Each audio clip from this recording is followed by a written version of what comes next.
The last few months have felt like a storm no one could escape. Accusations flying in every direction, speculation turning into wildfire, and a vulnerable family caught in the middle of noise they never asked for. For many supporters, it felt like the Whittakers' world was collapsing piece by piece. People were angry, confused, frustrated, and desperately searching for answers that never seemed to come. And then, just as the story felt like it was sinking deeper into chaos, something unexpected happened. Something good.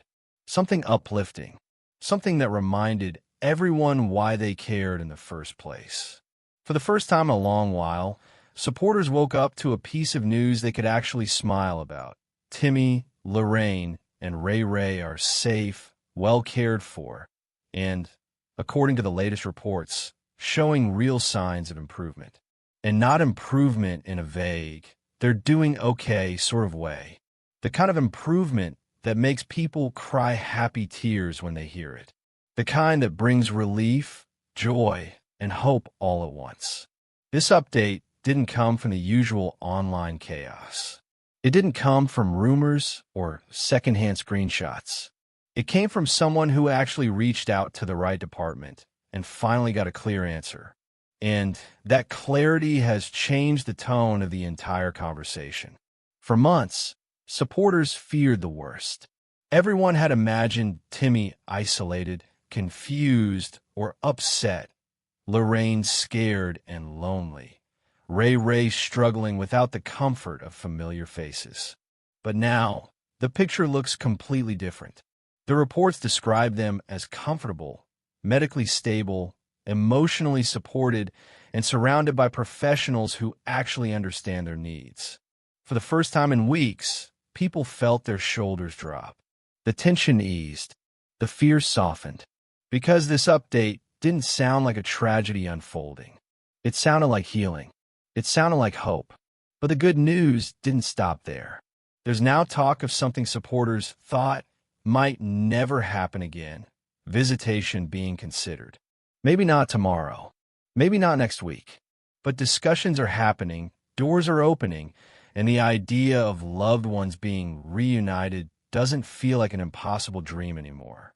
And this is what created the emotional reaction across social media. The idea that Betty, who has been aching for her family, may finally be able to see them. That alone was enough to bring many long-time followers to tears.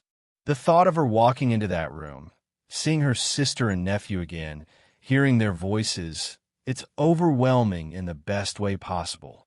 After everything they've been through, after all the exploitation, all the fighting, all the chaos created around them, this small piece of good news felt like a miracle. Still, the emotional impact isn't just about their safety. It's also about what this update proves. It proves that people care enough to make real calls. It proves that the system, at least for now, is protecting them. It proves that despite all the bad actors, the people who truly support this family never stopped pushing for answers. But the heartwarming part goes deeper. It turns out Timmy has been responding incredibly well to the structure and consistency of professional care. Many supporters don't realize how much stress and instability he had been living around. Constant filming, sudden guests, unpredictable schedules, people showing up at the property unannounced. The kind of overstimulation that may seem small to most of us, but could be overwhelming for someone like Timmy. Now, he's calm. He's comfortable. He's thriving in a routine. One of the most emotional details shared by those close to the situation is that Timmy has begun smiling again. Real smiles. Not the tense, uncertain expressions people saw in many online videos, but the soft, relaxed smiles of someone who feels safe and understood. For Lorraine, it's much the same. Having access to steady meals, regulated medication, and medical oversight has already made a significant difference in her day-to-day well-being. People forget how long this family lived without reliable medical support. Even simple checkups were rare. But now, she's getting exactly what she needs. And Ray, he reportedly adjusted quicker than anyone expected. Caring staff, stable sleep patterns, and being away from the stress of cameras and constant outside attention seems to have allowed him to relax in a way supporters haven't seen in years. This is why people cried when they heard the news. Because despite the drama, despite the rumors, despite everything falling apart online, the three people at the center of this story are finally getting what they've needed all along: peace. Of course, with good news comes new questions. Who is responsible for stepping in and making sure they were placed somewhere safe? Why did it take so long? Why wasn't this clarity given sooner to the people supporting them? And perhaps most importantly, what does this mean for their future? That last question is what's starting to build a whole new conversation. Some think the state stepping in is temporary, a stabilizing measure until long-term decisions are made. Some believe reunification with Betty is possible, but only if certain conditions are met. Others think a long-term care setting may be the only way to guarantee their safety. But there's another side to this conversation too, one filled with anger toward the people who contributed to the chaos in the first place. Because now that the dust is finally settling, the finger-pointing has become much clearer. Supporters are beginning to acknowledge an uncomfortable truth. The nonstop filming, live streaming, and online drama created by outside parties didn't help the Whittakers. It harmed them. And while some people online claim to be their protectors, the truth is that the Whittaker family became a battleground for personal gain. Patrick and Eric's feud overshadowed the family's real needs. Their online war created confusion, stress, and uncertainty at the worst possible time. Both sides insisted they were acting out of love, concern, or loyalty, but the results tell a different story. Lives were affected, stability was shattered, and a family became entertainment for people who should have been advocating for them instead. And yet, today, none of that seems as important. Because the update that matters, the one supporters have been praying for, is simple. Timmy is okay. Lorraine is okay. Ray is okay. They are safe. They are cared for. They are healing. Those truths overshadow the chaos. They quiet the noise. They bring relief that supporters desperately needed. Still, the emotions are mixed. Many cried out of joy, yes, but also out of guilt, out of reflection, out of sadness that things had to reach a crisis before real help arrived. But the overwhelming feeling today is gratitude. Gratitude that someone made the call. Gratitude that the system finally stepped in. Gratitude that, despite everything, there is still a path forward for this family. And gratitude that supporters who genuinely care never gave up. This update isn't the end of the story, far from it, but it's a turning point, a hopeful one, a healing one. It's the first moment in months where people feel like they can breathe again. It's the kind of news that brings people together instead of pulling them apart. And most of all, it's the kind of news the Whittakers deserved all along. Comment below. Let me know below what part of this update moved you the most, and whether you believe reunification is still possible for this family. The moment the positive update about Timmy, Lorraine, and Ray began circulating, something remarkable happened. For months, every discussion around the Whittakers had felt heavy, tense, and filled with frustration. But now, the tone shifted, the atmosphere softened. The community that had been divided, doubtful, and exhausted finally had a reason to feel hopeful again. But hope doesn't erase the questions that have been building for months. And if anything, this new update has brought even more of them to the surface. People want to know what changed. They want to know why things suddenly look better. They want to understand how a story that had spiraled into chaos somehow reached a point where real care is finally being given to the members of the family who needed it most. And it all begins with what supporters have suspected for weeks. The state stepped in because the situation was no longer safe. Some people still try to deny this, still try to argue that outside intervention wasn't necessary, that everything was fine before. But deep down, anyone who followed this story closely knows the truth. The environment had become unstable, unpredictable, and harmful. Not because of the Whittakers themselves, not because of their disabilities, not because of their lifestyle, but because too many people were using them as props, content, or stepping stones. That reality is uncomfortable, but ignoring it would be dishonest. For months, supporters watched content creators compete over who knew the family better, who had access to them, who had the right to speak for them, who was more genuine, who was more loyal. People made channels, built audiences, earned money, and used the Whittakers' names as leverage. And the Whittakers, especially the most vulnerable members, became stuck in the crossfire. The truth is painful, but it's necessary. The Whittakers didn't need more cameras. They didn't need more promises. They didn't need more online feuds. They needed medical care, stability, protection, and peace. Which is why, ironically, the very thing that so many people feared, state intervention, may be the only reason they are safe today. While supporters waited, while YouTubers fought, while accusations flew, the state quietly did the one thing no one else was willing or able to do: provide consistent, structured professional care.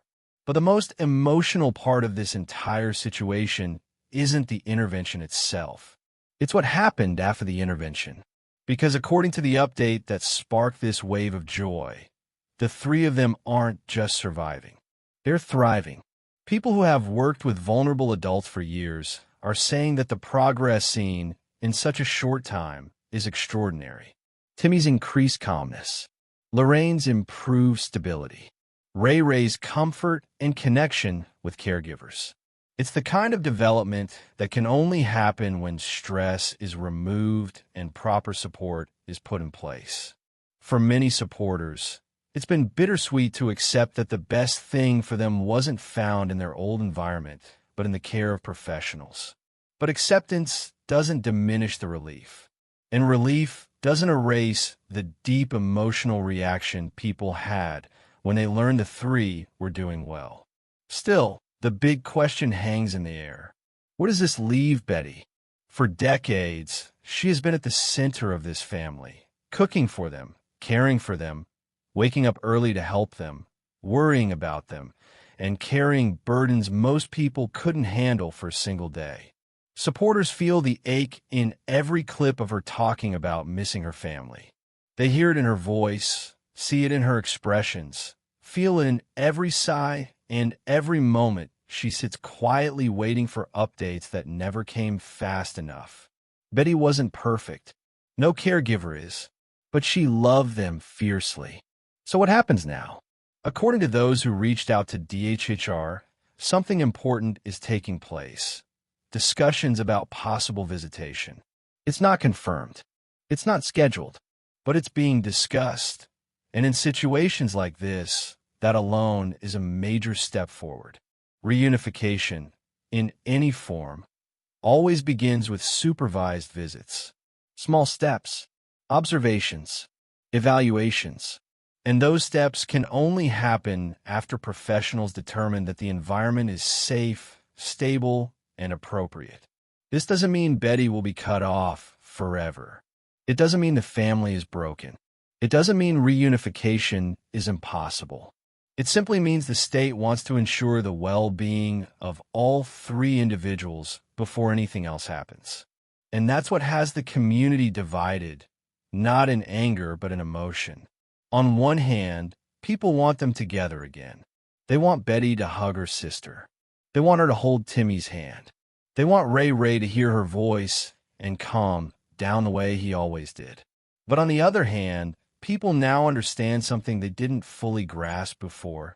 The old environment was failing them.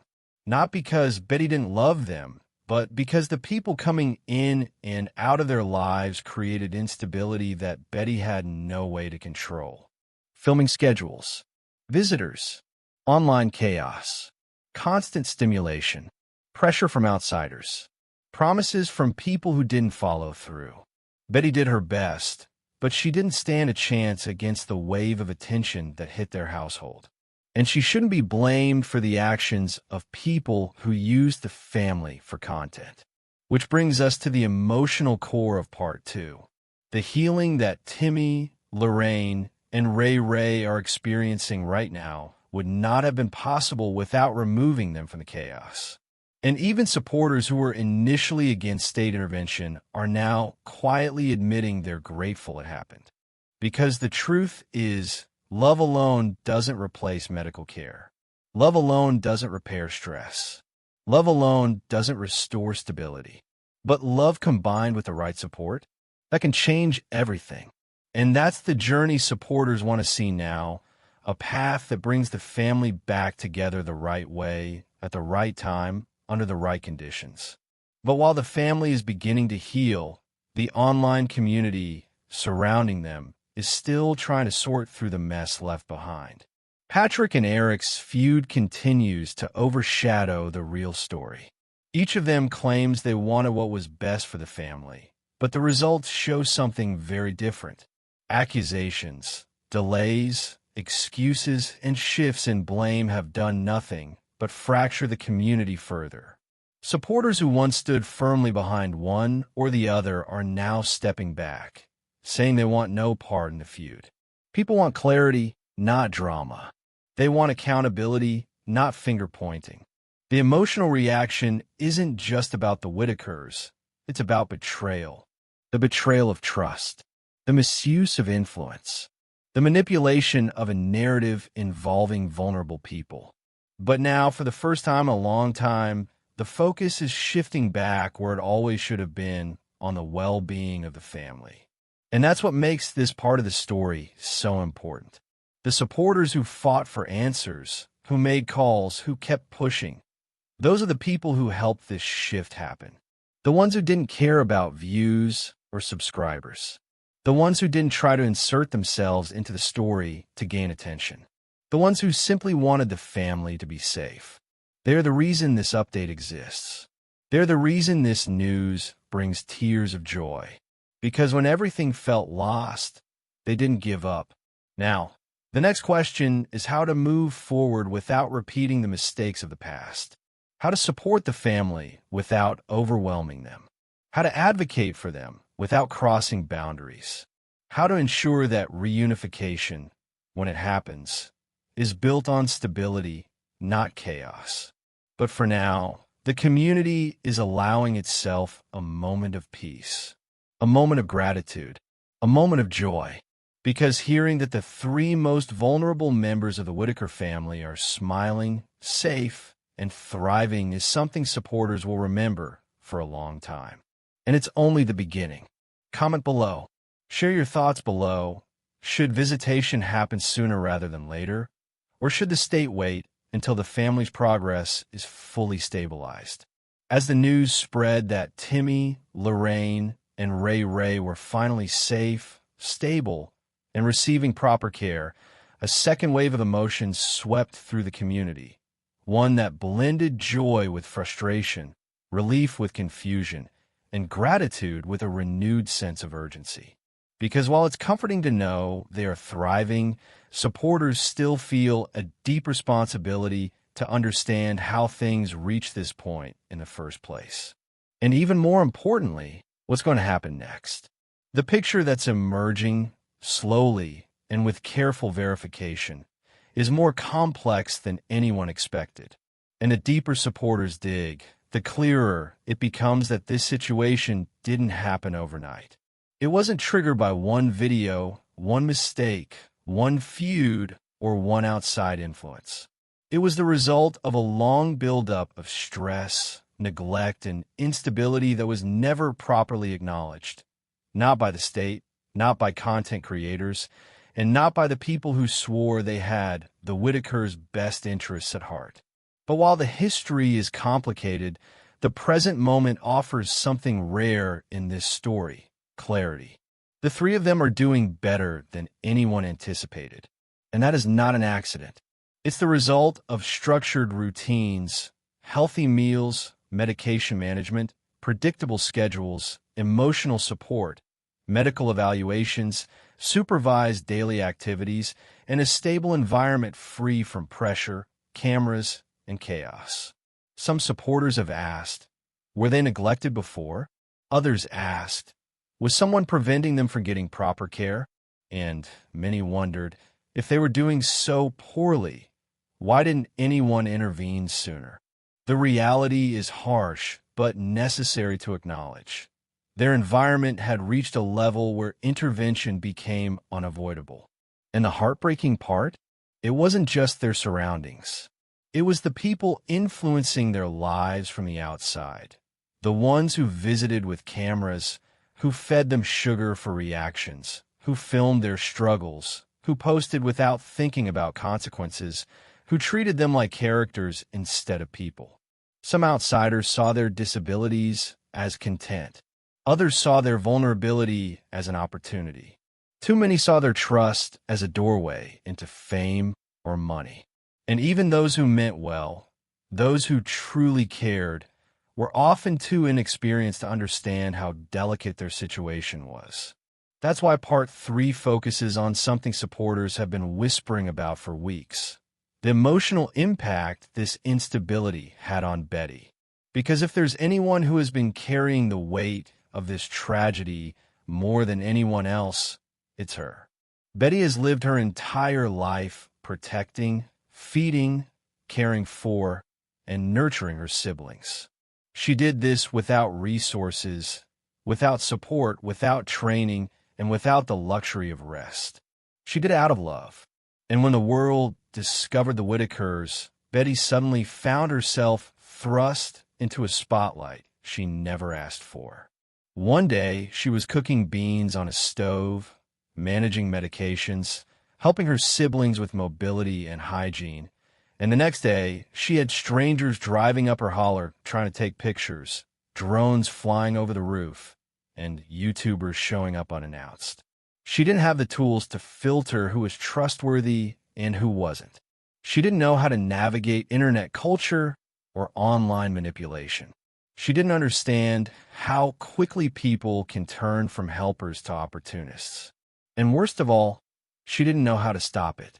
Because for the first time in years, people were offering her help, real help, in the form of food, heat, clothes, and attention. Rejecting that help would have meant rejecting the only support the family had interacted with in decades. She was stuck, overwhelmed, exhausted, and silently suffering. Her siblings depended on her. The public watched her. Creators pressured her. Supporters begged for updates. The holler stayed crowded. The environment became unpredictable. And then the situation spiraled. And the people who were supposed to protect her, the ones who had platforms, influence, and power, were too busy arguing with each other. The feud between Eric and Patrick left her caught in the middle. The lies, the accusations, the manipulation, the disinformation, all of it chipped away at what little stability she had left. She didn't know who to trust. She didn't know which version of events was real. She didn't know that every disagreement online was making things worse for her siblings. And while all this chaos was happening, the state was quietly watching from a distance. They didn't step in because of YouTube, not solely. They stepped in because the videos expose a reality that was impossible to ignore. No single caregiver could manage the level of need in that home alone. And Betty shouldn't have been expected to. It wasn't her fault.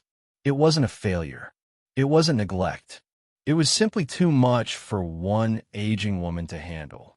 Which brings us to the most emotional question supporters have been asking.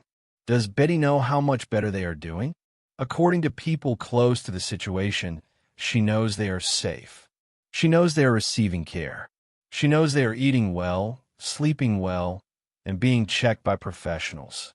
But what she doesn't know, and what supporters are afraid to tell her, is just how much they've improved.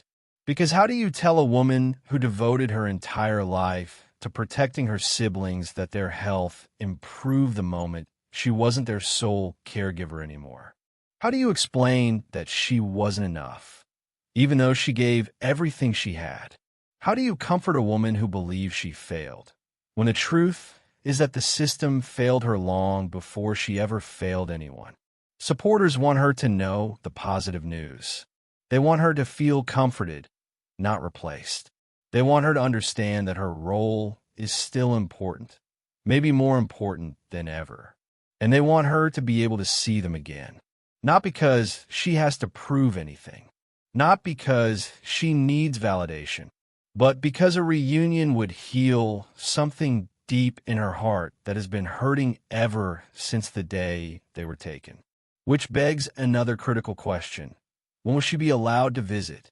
Experts familiar with these situations say visitation comes after a safety assessment, medical stabilization, behavioral observation, documentation review, family consultation, and consistency from the primary caregiver.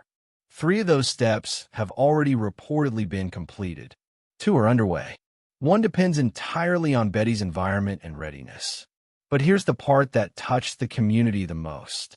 Even though visits haven't happened yet, the staff caring for Timmy, Lorraine, and Ray have reportedly used pictures, familiar objects, and sensory cues to help them feel connected to home.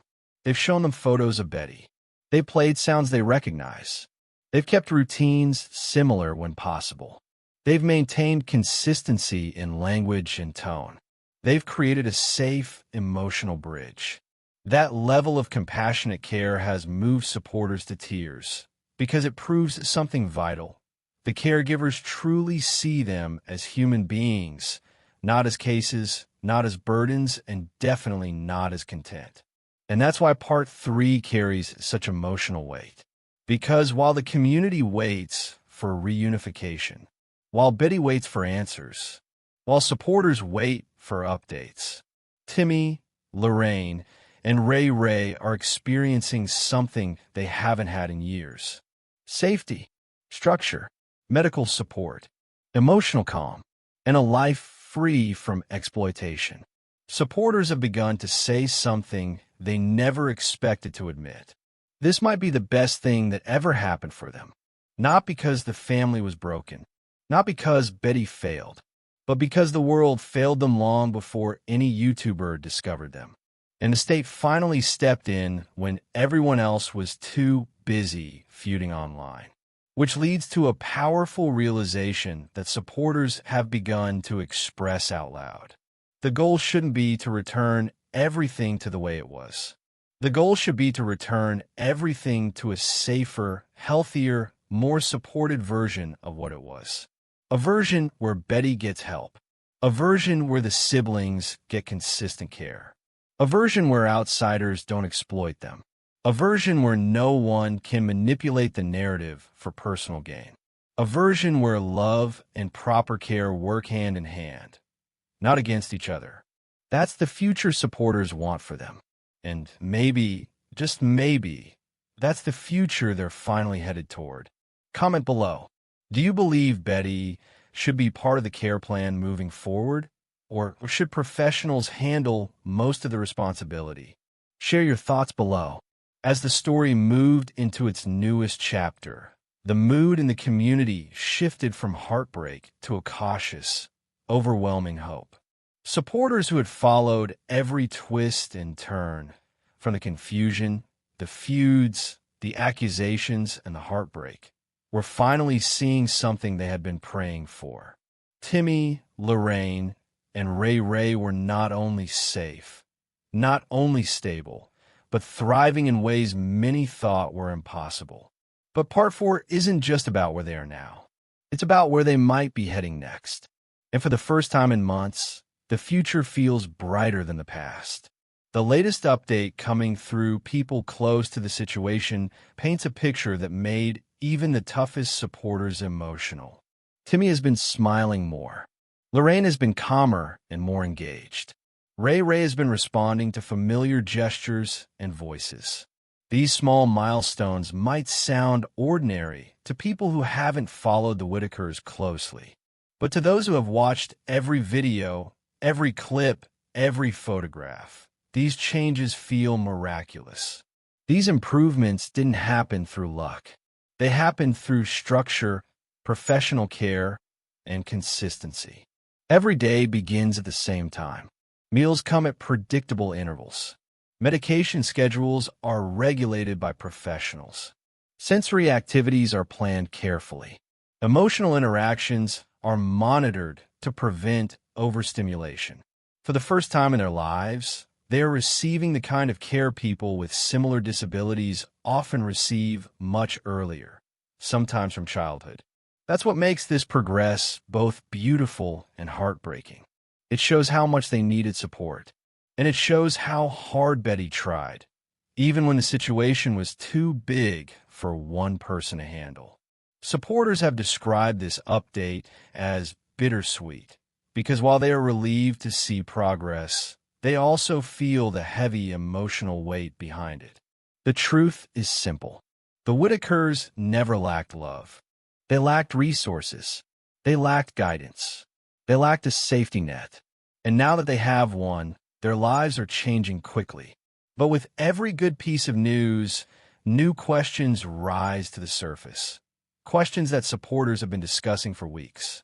The first major question: will reunification begin? Not full reunification. Not everyone moving back home, but a slow, carefully guided reintroduction, starting with supervised visits, emotional assessments, and controlled interactions. From what people familiar with the case are saying, reunification isn't off the table. In fact, the progress the siblings have made makes it more likely, not less. But there are conditions. Professionals need to ensure that visits won't send them backward. Betty must be emotionally ready. The environment must be stable. The caregivers must coordinate. It's a delicate process, not because anyone doubts Betty's love, but because trauma doesn't come only from abuse or neglect. It also comes from instability, sudden changes, and confusion. And after everything they've lived through, the number one priority is protecting their emotional and psychological progress. The second question supporters keep asking: are Patrick or Eric involved in any part of this care? The answer appears to be no, and supporters are increasingly relieved about that. Neither man is influencing the care plan. Neither man is controlling communication with the state. Neither man is dictating decisions or outcomes. This reveals something important. For the first time in a long time, the Whittakers are not being used as leverage in someone else's feud. Their well-being stands separate from YouTube drama, separate from competing narratives, separate from people trying to build platforms off their struggles. And the community has responded with overwhelming gratitude. Without Patrick inserting himself, without Eric attempting control, without outside interference, the caregivers have been able to focus solely on the three individuals who matter most. This leads to the third question: how does Betty fit into the long-term picture? And the answer, while still evolving, is becoming clearer. Betty is not being shut out. She is not being punished. She is not being replaced. Professionals understand something many internet commentators do not. Family is powerful. Family is grounding. Family is familiar. Family is emotional safety, even in complicated situations. But caregivers also know that stability has to come first. That means Betty may eventually be part of a shared care plan, where professionals handle the heavy tasks, medical responsibilities, and daily structure, while Betty contributes in emotional and relational ways. The goal isn't to remove her from their lives. The goal is to support her so she isn't carrying an impossible burden alone. Supporters have already started imagining what that future could look like. Betty visiting weekly or bi-weekly. Staff helping with transportation. Scheduled days where she can bring familiar food. Caregivers guiding conversations and interactions. The possibility of supervised outdoor walks. Maybe even holiday gatherings in moderated environments. These are realistic possibilities, not fantasies, as long as stability continues. The fourth question supporters keep raising: what happens to the home? This has been the most emotional question of all, because the house represents something deeper, a lifetime of memories, both good and difficult. Some people have suggested the home should be renovated, updated, cleaned, and made safe again. Others believe the environment has too much emotional weight and may trigger stress for the siblings. And some are convinced the home should become a place for occasional visits, not permanent residence. But one thing is certain. Nothing will be done until every professional involved believes it serves the siblings' best interests. No creator, no outsider, no person with a camera or a channel. None of them will be in charge of the decision. That alone brings supporters comfort. The fifth question emerging from recent discussions is one that few want to ask, but many feel they need to. What if the state becomes their permanent guardian?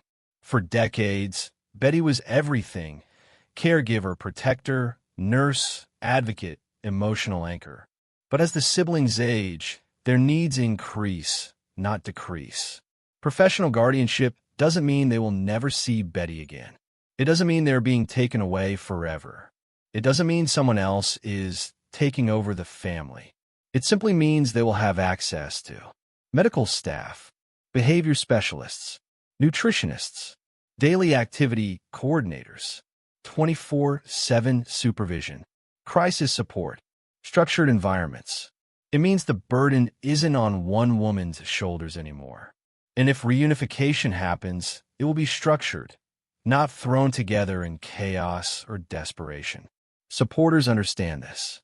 Many have said that if guardianship is the safest long-term solution, then they accept it, not because they want to separate the family, but because they want to protect its most vulnerable members. But the most emotional part of this entire update came from what caregivers shared about the siblings' routines. It turns out they have been responding extremely well to small acts of familiarity. Timmy responds when he hears someone say, "Hey, buddy." Lorraine reacts positively when she hears female voices speaking softly. Ray becomes calmer when someone gently rubs his arm the way Betty used to. These reactions have been deeply meaningful to the staff, proof that the siblings are emotionally connected, aware, and comforted by memories of home. And that is when the most heartwarming update of all surfaced. Caregivers are preparing for the possibility of a future visitation session. Nothing is scheduled, nothing is confirmed, but the groundwork is being laid, carefully, quietly, respectfully. It won't be random.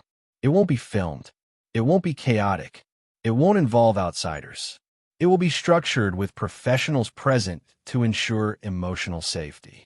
And when it happens, whether in a month, 3 months, or longer, it will be a moment the entire community will celebrate. A reunion based on love, not pressure. Healing, not stress. Clarity, not confusion. Care, not exploitation. That is the future people are hoping for. That is the future these caregivers are working toward. And that is the future that feels closer today than it has ever been. Because now, for the first time, Timmy is smiling. Lorraine is calmer. Ray is stable. Betty is hopeful. The community is united. And the drama that once overshadowed everything is finally losing its power. This is not the ending of the Whittaker story.